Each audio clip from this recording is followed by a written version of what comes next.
Thank you for choosing Blade for your restoration business. In this video, we'll explore the dry log panel. Let's get started. The Blade dry log captures all baseline and affected area psychometric and material drying data. The dry log aligns with industry standard documentation expectations for water mitigation work. The mobile layout mirrors the website version in structure and function. The dry log structure contains an environment baseline block. All additional blocks are dynamically generated based on the rooms and visits entered in the Rooms and Visits panel. Each affected room has its own block to log readings across each entered visit date. The column on the right is for entering a new test.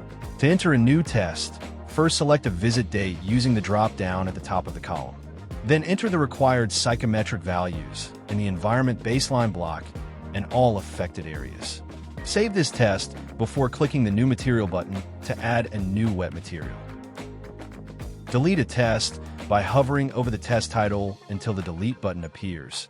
Then click the Delete button. Blade auto-orders tests by date, so you can reorder a test by simply changing the test date. This auto-order function allows you to insert a missing test simply by adding the test with the correct visit date.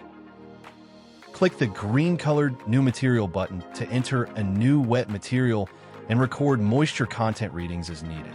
You'll be prompted to enter the material name, such as drywall, baseboard, or subfloor, as well as the dry goal or standard. When finished adding this info, click the Save button. You can then record the material's moisture content across each visit, giving clear evidence of drying progress over time. In some cases, the dry goal might be to remove the wet material. Delete a material from the dry log by clicking the Delete button.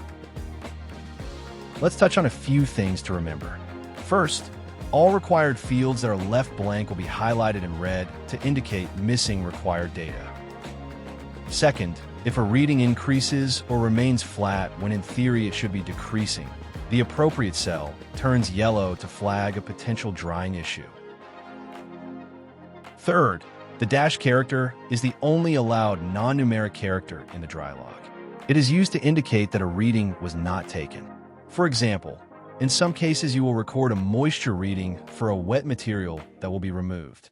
After the material has been removed, enter a dash when prompted to enter a reading for the removed material in each new test. Do not enter 0.